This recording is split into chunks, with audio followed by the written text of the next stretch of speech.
Tuhan bersamamu.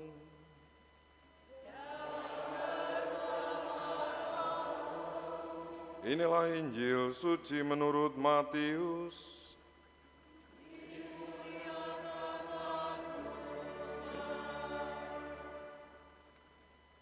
Sekali peristiwa, datanglah Petrus kepada Yesus dan berkata, "Tuhan, sampai berapa kali aku harus mengampuni saudaraku jika ia berbuat dosa terhadap aku? Sampai 7 kali?" Yesus berkata, "Bukan, aku berkata kepadamu, bukan sampai 7 kali, melainkan sampai 70 kali 7 kali. Sebab hal kerajaan surga seumpama seorang raja yang hendak mengadakan perhitungan dengan hamba-hambanya. Setelah ia mulai mengadakan perhitungan itu, dihadapkanlah kepadanya seorang yang berhutang 10.000 talenta. Tetapi karena orang itu tidak mampu melunasi hutangnya, raja itu memerintahkan supaya ia dijual beserta anak istrinya dan segala miliknya untuk melunasi hutangnya. Lalu sujudlah hamba itu menyembah dia, katanya, 'Sabarlah dahulu, segala hutangku akan aku lunasi.' Tergeraklah hati raja itu oleh belas kasihan, sehingga ia membebaskannya dan menghapuskan hutangnya. Tetapi ketika hamba itu keluar, ia bertemu dengan seorang hamba lain yang berhutang 100 dinar kepadanya. Ia menangkap dan mencekik kawannya itu, katanya, 'Bayar hutangmu.'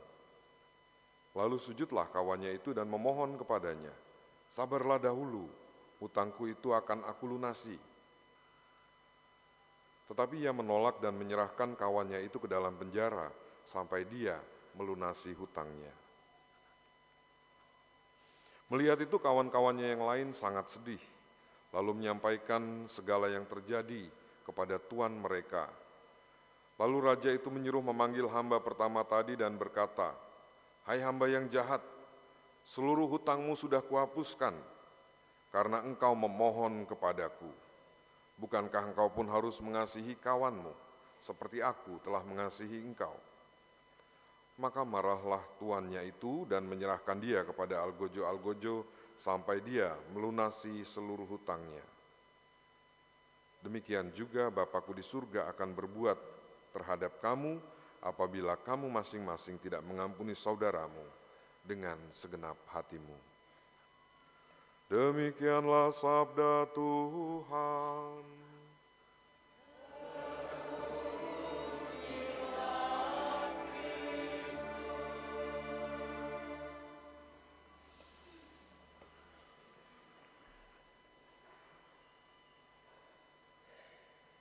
Saya mau bertanya kepada ibu-ibu yang sudah pernah melahirkan, entah normal atau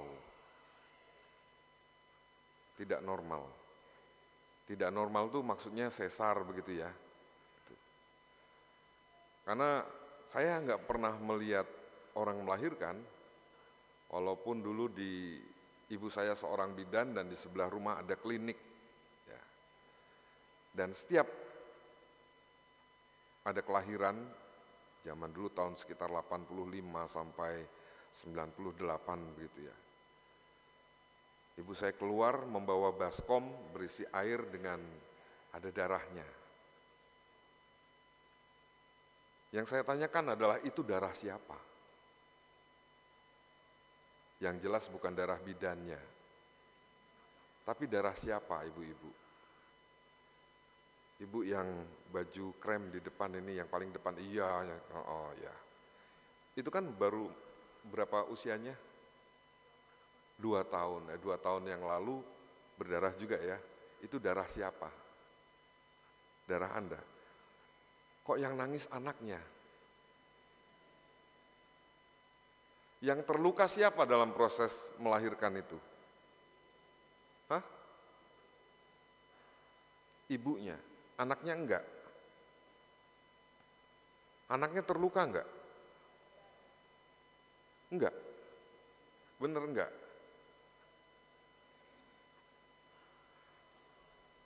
Katanya nih ya, ada tali pusat. Nah untuk memisah itu harus dipotong. Jadi itu terluka enggak? Hah? Terluka enggak? Terluka ya. Itu sesar sama normal sama ya? Pasti terluka juga ya. Maka setiap manusia dalam proses kelahiran dan melahirkan itu selalu terluka dan melukai. Kecuali yang lahir abnormal yang dari bersin begitu ya. Wahing terus keluar bayi begitu ya. Tapi kan dalam cerita-cerita pewayangan banyak gitu ya. Ya nggak bersin juga ya.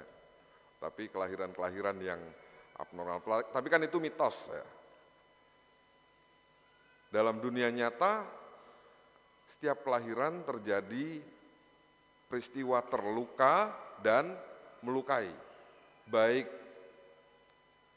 ibunya terluka, ya, karena kan tali pusat yang dipotong, yang menghubungkan antara si ibu dengan si bayi, si anak. Dipotong, maka mereka berdua terluka dan melukai. Ibunya dulu waktu dilahirkan juga begitu. Jadi manusia ya. Begitu lahir ceprot ke dunia, itu sudah terluka dan melukai. Maka jangan heran kalau pasangan Anda itu kadang-kadang nyebelin, anak Anda itu kadang-kadang gemesin ya. Rasanya pengen nyubit gitu ya, pakai tang. Saking jengkelnya gitu. Kadang-kadang orang tua Anda juga menjengkelkan, masuk akal. Kenapa? Karena sejauh masih manusia, begitu lahir ceprot, pasangan Anda, anak Anda, orang tua Anda, apalagi mertua Anda ya, itu orang-orang yang terluka dan melukai. Dan kita, Anda harus hidup bersama dengan mereka. Kalau cuma disakiti oleh orang yang ketemu di jalan, setelah itu nggak ketemu lagi, nggak masalah ya. Menjadi persoalan saat Anda disakiti oleh pasangan Anda, yang melek mata ketemu, mau tidur ketemu, ya. Weekend ketemu 24 jam, ketemu terus dan dia menjengkelkan.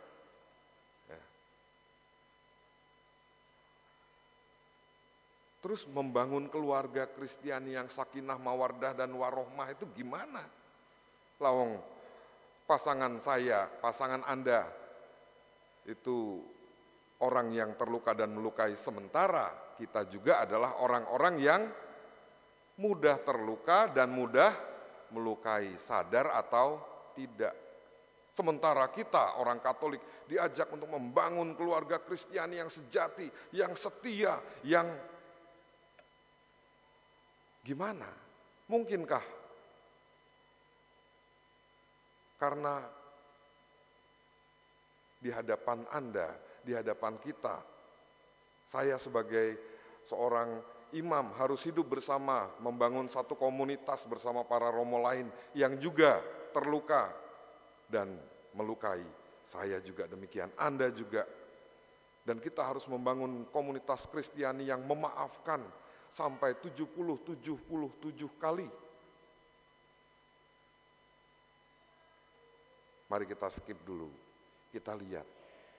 Anda tahu enggak, di mana sebagian besar karya keselamatan Yesus dilakukan?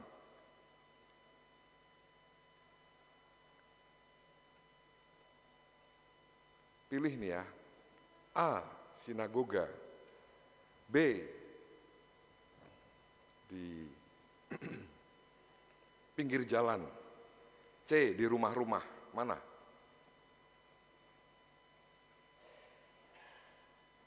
Pilih dong, kok cuma ngeliatin saya? Saya bukan pilihan. A. Bait Allah atau sinagoga, B. pinggir jalan, C, di rumah-rumah. Di mana? Sebagian besar karya keselamatan Yesus dilakukan di rumah-rumah. Ngapain? Mari kita lihat lagi.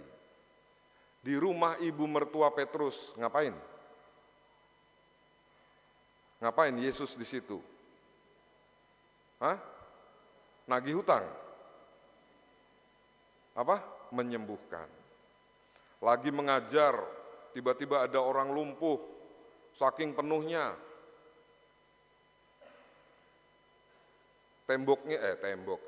Atapnya itu dijebol supaya orang lumpuhnya bisa turun. Supaya apa itu? Di rumah-rumah, itu kan di atap rumah ya. Supaya apa? Supaya Yesus juga menyembuhkan. Di rumah perwira, di rumah janda yang anaknya baru saja, ya menyembuhkan dan membangkitkan. Itu yang sebagian besar Yesus lakukan. Lagi jalan-jalan ke Yeriko, orang-orang banyak mengerumuni dia. Lagi jalan dilihat, di atas pohon ada seseorang. Dan Yesus tahu, hei Lazarus. Oh salah ya? Hei Lazarus, tetap Lazarus, saya nggak mau salah pokoknya. Turun, itu kan tempat Zakius. Baru dia. Baru Zakius naik. Zakius, aku mau main ke rumahmu. Mau ngapain dia? Numpang makan. Belum sarapan nih dari pagi. Ke rumah pemungut cukai, ya, makan bersama orang-orang berdosa. Jadi Yesus sebagian besar karya keselamatannya di rumah-rumah untuk apa? Untuk menyembuhkan dan mengampuni. Nah kalau Anda membangun keluarga Kristiani, dilalah kebetulan kersaning Allah ya. Paroki ini paroki yang mengangkat spiritualitas keluarga kudus. Ya, karena saya juga MSF, misionaris keluarga kudus, jadi ya harus nyinggung-nyinggung lah ya. Keluarga Kristiani yang dibangun adalah keluarga yang ada Yesusnya di rumah-rumah tangga, dalam komunitas-komunitas. Karena sebagian besar karya Yesus dilakukan karya keselamatannya dilakukan di rumah-rumah.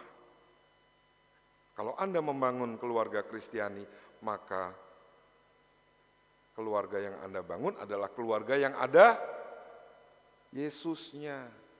Jangan keluarga yang ada badaknya, itu larutan penyegar. Ya. Ngapain Yesus di rumah Anda? Supaya rumah itu ada pengampunan dan ada kesembuhan. Kenapa harus disembuhkan?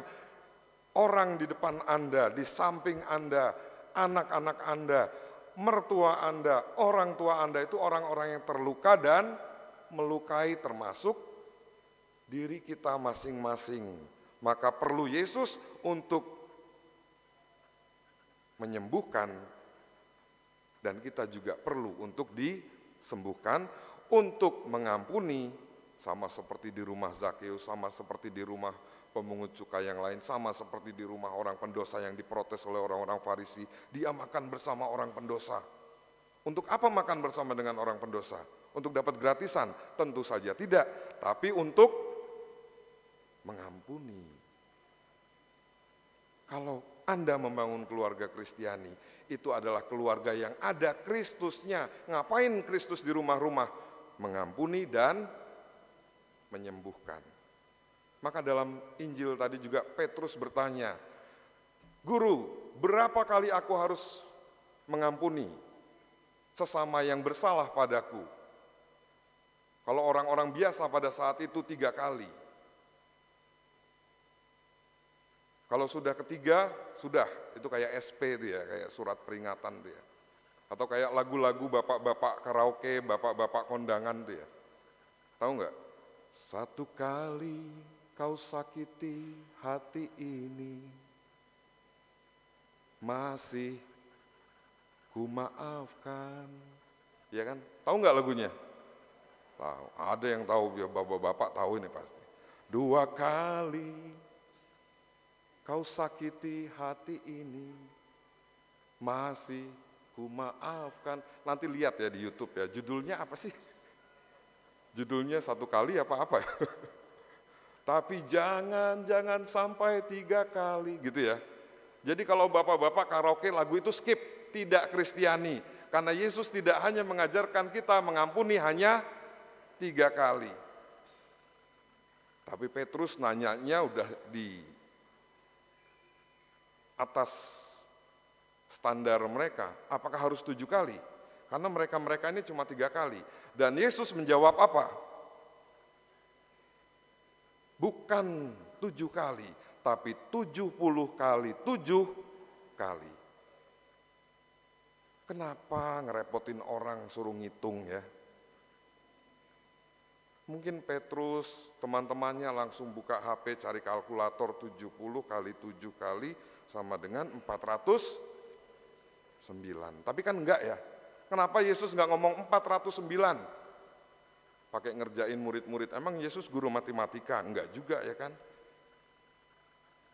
Tapi yang dimaksud Yesus ini bukan ngomong soal jumlah. Yang dimaksud Yesus adalah pengampunan itu cara hidup. Bukan soal kuota, mau berapa kali. Kalau soal kuota, nih, kamu tinggal 9 kali kuotanya. Bersalah sama aku 9 kali, putus. Bersalah sama aku 9 kali, jangan sebut aku Bapak. Bersalah sama aku 9 kali lagi, karena kamu udah salah 400 kali. Enggak ya, enggak kayak gitu ya.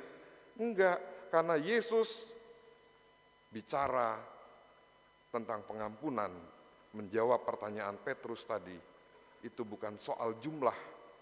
Karena Petrus nanya jumlah ya kan, tapi yang mau Yesus katakan adalah Pet, bukan soal jumlah, tapi pengampunan itu soal cara hidup sebagai murid-murid Kristus.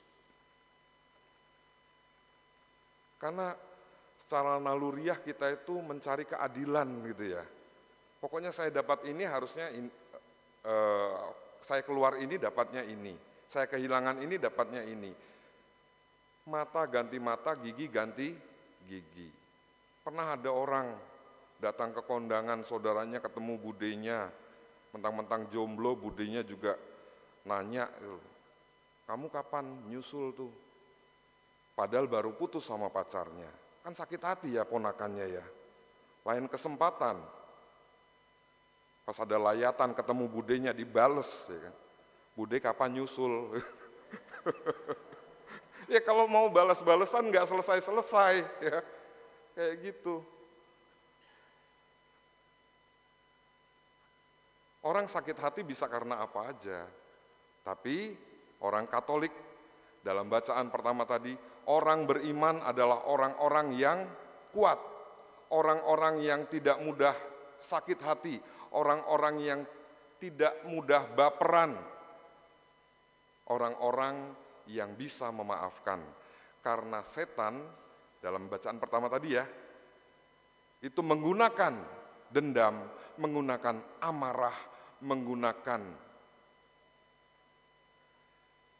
keinginan untuk membalas kepada orang-orang yang lemah imannya.